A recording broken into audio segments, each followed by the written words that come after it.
Act 1. Omet watched the little mortal scramble before her on the stage. No mortal ever entertained her for too long. She'd had this one for a week, and it was already annoying. The stars dimmed for a moment as the celestial goddess sighed. She grabbed a quill and scribbled messy writing against the page, but scratched it out, for it resembled no song. She had no muse, no passion or flame within her. The creative flair within her heart had long since died. The goddess looked to the side at her loyal servant, Turner, a boy with a show suit and ruffled brown hair. His figure slouched, apathy in the bones of the boy who didn't care. Turner, my dear, is there anything this muse hasn't done for me? Turner looked upon his goddess, at her hollow eyes. He straightened up and stretched with a sigh, grabbed his clipboard and looked through the notes.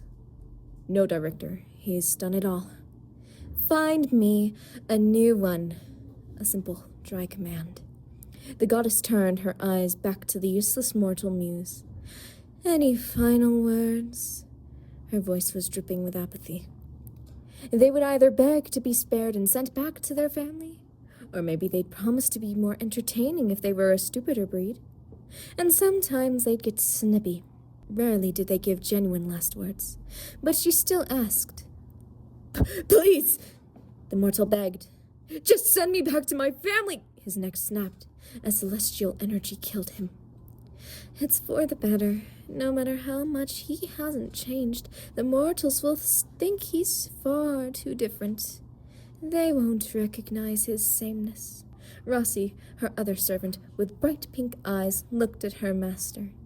Oh, my lady, is there anything I can do to entertain you? She asked. Every time Ometz disposed of a muse, Rossi asked if she could entertain the Starry Queen. Even her own servants were predictable to her. Rossi would inevitably recite a poem because she thought doing performative arts made her interesting. It didn't. Nothing made Rossi interesting. No, don't bother, Omet sighed. As Omet stood, Turner flinched. He stepped in front of Rossi, pushing her aside. Director, could I possibly suggest a new muse? Turner's eyes shined hopefully. Any other god would assume their child was excited to help, yet Ometz could faintly hear him thinking, Don't hurt Rossi, don't hurt Rossi, don't hurt Rossi. She hated accidentally hearing her servant's thoughts. They were far beneath her mind. Which new muse now? She groaned. Turner spent plenty of time trying to find the perfect muse, someone who could truly entertain Ometz. Ometz didn't think that was possible, yet she usually allowed him to try. A slave boy from a simple kingdom. I've done a few slaves before. Used to serve an abusive man. Had a few trauma survivors before. Currently, he serves the king, who is putting him through therapy. I've done those who were healed from trauma before. Sure, she sighed. If this one fails to entertain me, might be time to hang up the old director's hat. Maybe it's time to pass the torch of godhood down. Turner handed her a file. His files had grown less and less detailed, as if she didn't have the background on the muse, it'd be more unpredictable. Ezra was cleaning the dining room of his king's palace. As he picked up dirty plates, he couldn't help but feel uneased. King Demetrius was also picking up on the other side of the table. The slave boy tensed at his master's every move, as if scared that he'd be struck. Guilt reigned heavy in his heart as he realized Demetrius noticed. It's okay to be tense, Ezra. The king's voice was soft and fatherly. No one expects you to be instantly healed. The mental scars of trauma will last far longer than the physical ones. You sure it doesn't upset you? The young slave boy asked. That I still don't trust you? I'm sure. Ezra still felt bad, that he wasn't entirely comfortable with Demetrius. even though he'd been nothing but respectful. Yet the boy had no time to ponder over this dilemma, for soon the earth began to shake, and the torch fire turned purple. Then, opened in front was a starry nebula ripple. Walked out from the portal stepped a woman, flawless and fair, with one eye blue and one eye red. A spiky blue halo crowning her head, deep blue hair, and a starry corset on. Ezra knew the instant he saw her that this woman was a god. She walked with confidence as she approached the king. "I demand your servant," her voice dripped with cruelty. "No." Demetrius stepped in front of Ezra.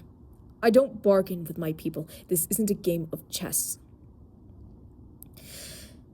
"Darling, I am a goddess. I am Ometz. I could buy you a better servant. I could buy you 1,000 servants." "I am a king. I could also buy myself 1,000 servants. I want the one I have." The goddess of the night approached him. She was inches from Demetrius's face. "Dear, didn't your mama teach you? It isn't safe to fight a wild card. I am an outcast among the gods. I don't have a moral compass. There isn't much I wouldn't do." Ezra wasn't scared the goddess would take him. As scary as she was, he far more feared the world where his master gave him away freely. For after all, the goddess had the ability to compensate his king. But that didn't happen. There wasn't a chance for it to. Demetrius had stood tall, so the goddess got bored. With a sigh and a flick of her hand, Demetrius was levitated off the ground, restrained from moving. From behind him, Ezra felt a pair of hands wrap around his arms, pulling him backwards, and without warning, the palace around him was now nothing. It hadn't lasted longer than a second, though the pain felt like it lasted ages. The air was so thick, it felt like water.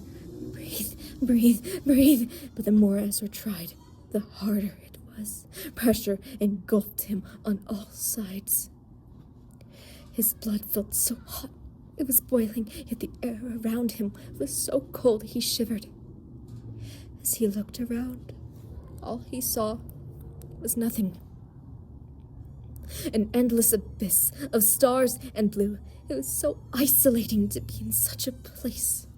Pain filled his limbs in a way he never experienced before. Not even his old master's whip had ever been this painful. The longer he floated in the nothingness, the more painful it became. His head pounded like it was trying to burst. A swift buzzing filled his head. His vision blurred in and out of focus, rapid, painful. He tried to move, but every moment he stayed in the void felt like screaming underwater. The agony that shot through his body, more painful than even the most cruel of punishments that Ezra had experienced. Tears filled his eyes as he tried to look for an escape, but the endless void was just that. Endless. The smell of metallic filled his nose. All he could do was hope for death. Suddenly, it stopped. The thick air that filled his lungs was no more. The hot and cold was gone back to normal. His muscles strained as he tried to adjust to the lack of pressure. His vision blurred into focus for a single second. Two figures stared at him. "Is he okay?"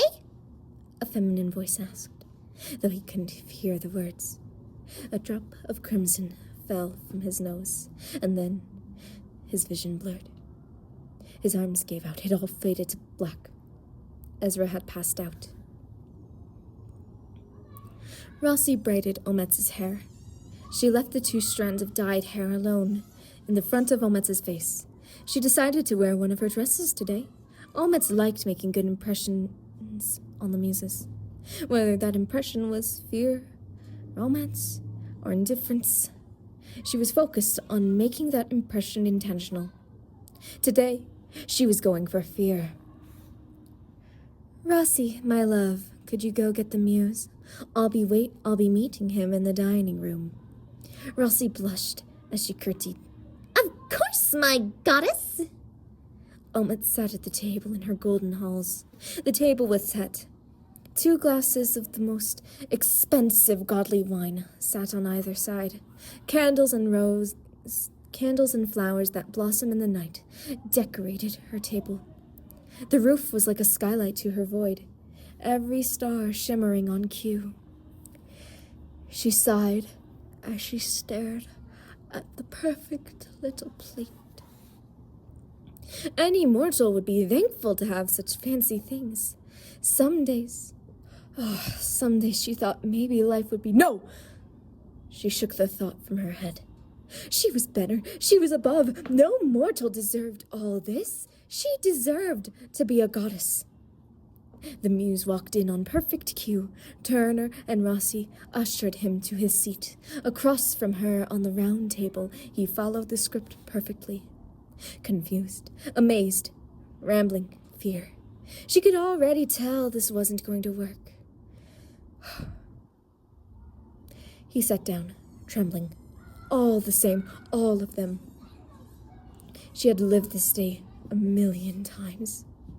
The only difference was what face he wore. This one wore a young face, one with the pale blue eyes that had seen things far beyond his years. Orangish-brown hair, rusty like the planet Mars.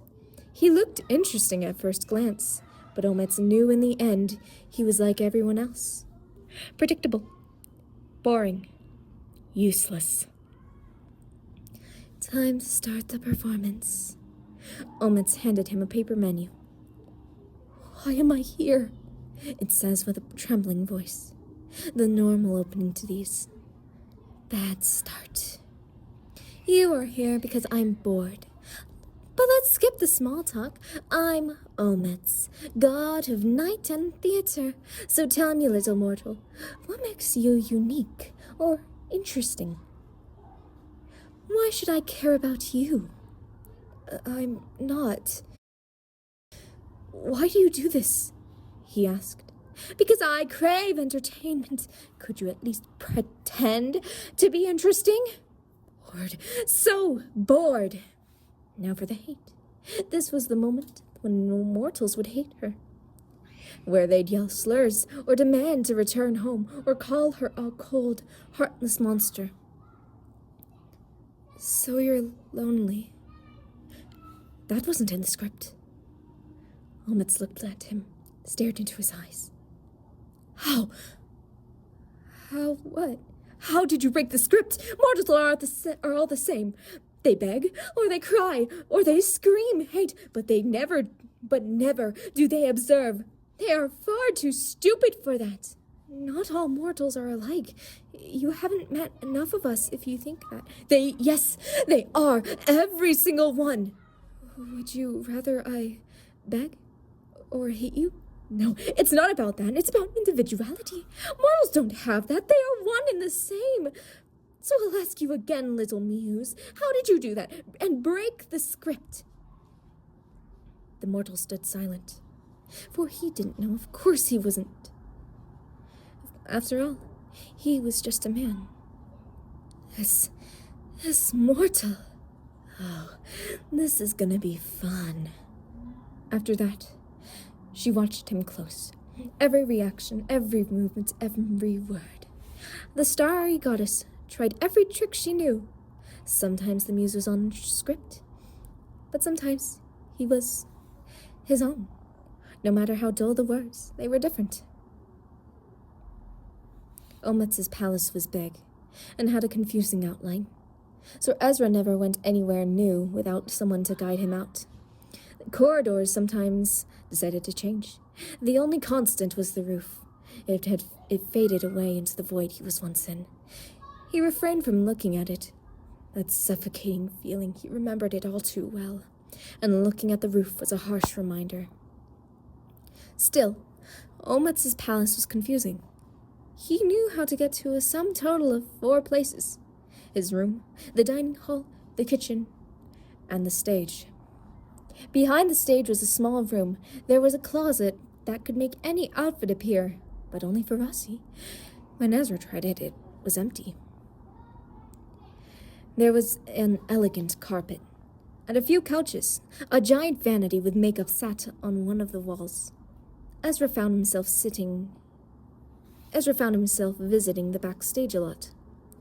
In the moments Omets wasn't playing with him, this backstage was far more pleasant than the room the goddess gifted him. Something about that room felt haunted. This was one of those moments. He sat on the floor beside one of the couches, tense, motionless. Turner was reading a book on the seat adjacent to him. Ezra didn't recognize the language the book was in, and Rossi was sitting at the vanity. She was looking through all the little things. For the first time since Ezra arrived, the two weren't running mental circles around him. It was refreshing to not feel inferior. Of course, he still did feel inferior, but it was nice to not be reminded of it. Rossi grabbed a hairbrush and pranced over to Turner.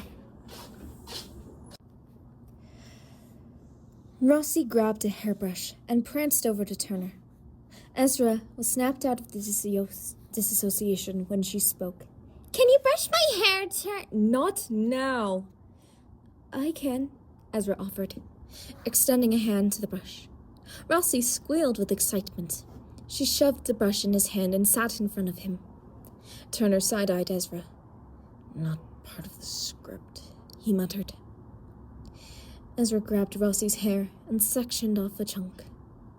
What exactly does that mean, he asked. Omets has been taking on muses for years.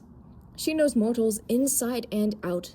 She used to love you guys. Your kind used to entertain her, but you've become so predictable. She has your every movement scripted. She knows who you are before you know.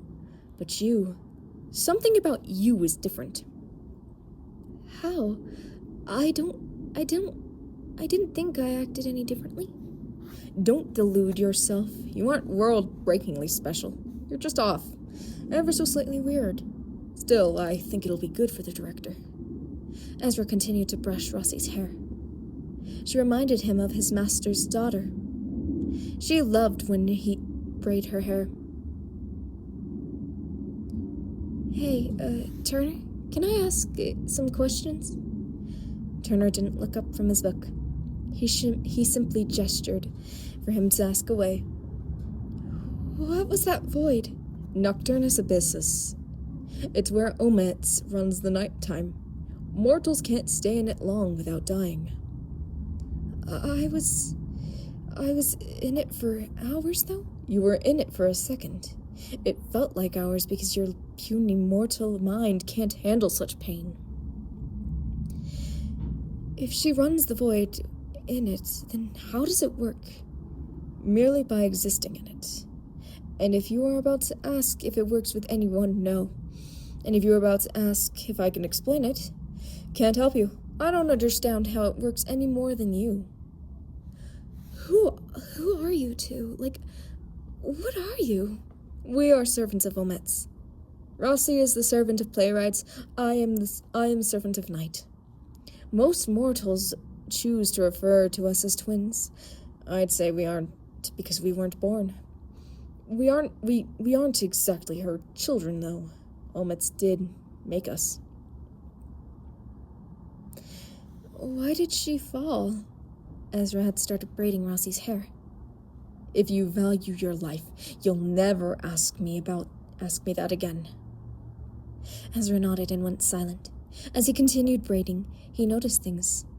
Turner had a bruise on his eye, and a scar on his lip, and across his face. Rossi had one on her nose, and across her eye. She had significantly less bruises and scars, but the longer Ezra stared, the more wounds he found. Turner mentioned how Omets was chronically bored. If she was willing to abuse mortals mercilessly, what was stopping her from hurting her servants, too?